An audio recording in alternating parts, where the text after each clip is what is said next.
Online shopping করে তারা সবাই রিফান্ড শব্দটার সঙ্গে পরিচিত। কোনো প্রোডাক্টের জন্য রিফান্ড হতেই পারে, কিন্তু কোনো সার্ভিসের জন্য রিফান্ড, সেটাও কি সম্ভব? ফ্রিৎজ ক্যারিন্থি একটি ওয়ান অ্যাক্ট প্লে লিখেছিলেন 1938 সালে। ফ্রিৎজ ক্যারিন্থি একজন হাঙ্গেরিয়ান রাইটার ছিলেন এবং তার এই ওয়ান অ্যাক্ট প্লেতে একটা অদ্ভুত ঘটনা ঘটছে। ওয়াসাকভ বলে একজন স্টুডেন্ট তাকে আর বলা যায় না, কারণ সে একজন ফুল গ্রোন ম্যান।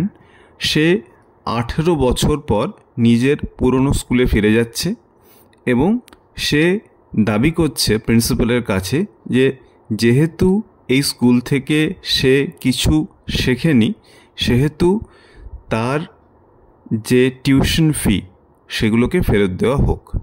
এটা খুবই একটা অ্যাবসার্ড ক্লেম এবং তার আগে প্লেরাইট আমাদের যথেষ্ট হিন্টস দিচ্ছেন যে ওয়াসাকভ বলে যে মানুষটি আছে সে বেসিক্যালি একজন ওয়ার্থলেস লোক, কারণ খুব রিসেন্টলি তাকে একটি চাকরি থেকে ফায়ার করা হয়েছে।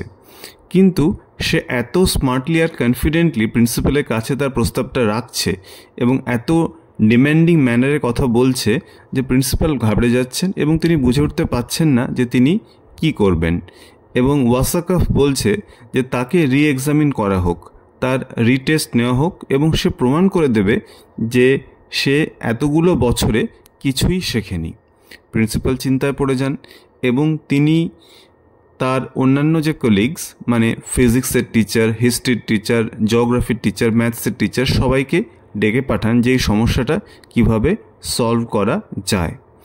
ওয়াসাকভ কিন্তু চাপ বাড়াতেই থাকে এবং সে বলে যদি সে রিফান্ড না পায় সে কিন্তু মিনিস্ট্রি অফ এডুকেশনে চিঠি লিখবে। সুতরাং টিচারেরা ঠিক করেন যে তারা পরীক্ষা নেবেন একে একে এবং প্রাণপণ চেষ্টা করেন যাতে ওয়াসাকভ পাশ করে যায়, কারণ সেই পরীক্ষায় যদি ওয়াসাকভ ফেল করে তাহলে কিন্তু তাদের রিফান্ড দিতেই হবে ওয়াসাকভকে। এবং এই যে যতজন টিচারকে দেখানো হয়েছে, ফিজিক্স, ম্যাথমেটিক্স, হিস্ট্রি, জিওগ্রাফি, এই টিচারদের মধ্যে একমাত্র ম্যাথমেটিক্স টিচার তিনি সবচেয়ে প্র্যাগম্যাটিক এবং তার ক্ষমতা আছে ওয়াসাকভ বলে এই মানুষটিকে আউটস্মার্ট করার।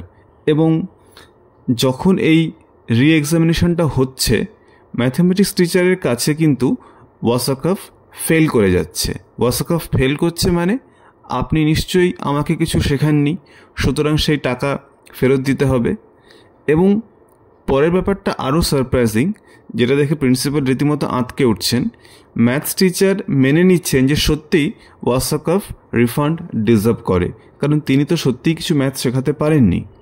এবং এই ব্যাপারটা যখন ওয়াসাকভ বুঝতে পারে যে সে সত্যিই ডিজার্ভ করছে এই টাকাটা, তখন সে ভীষণ এনথুসিয়াস্টিক্যালি ক্যালকুলেট করা শুরু করে যে কত বছর সে স্কুলে পড়েছে এবং কতটা রিফান্ড সে ডিজার্ভ করে।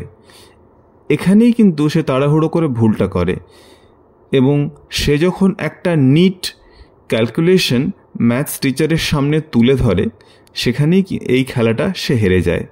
কারণ যে মানুষটা এত কমপ্লিকেটেড একটা ক্যালকুলেশন করছে তাকে অবশ্যই স্কুলে কিছু শেখানো হচ্ছে। অতএব ওয়াসাকভের যে প্ল্যান সেটা ফেল করে এবং ওই প্রিন্সিপালের যে সার্ভেন্ট বা স্কুলের যে সার্ভেন্ট সে লিটারেলি ওয়াসাকভকে স্কুল থেকে বার করে দেয় এবং রিফান্ডটা তার আর পাওয়া হয় না। এই সব কিছু নিয়েই এই ওয়ান অ্যাক্ট প্লেটি লেখা হয়েছে।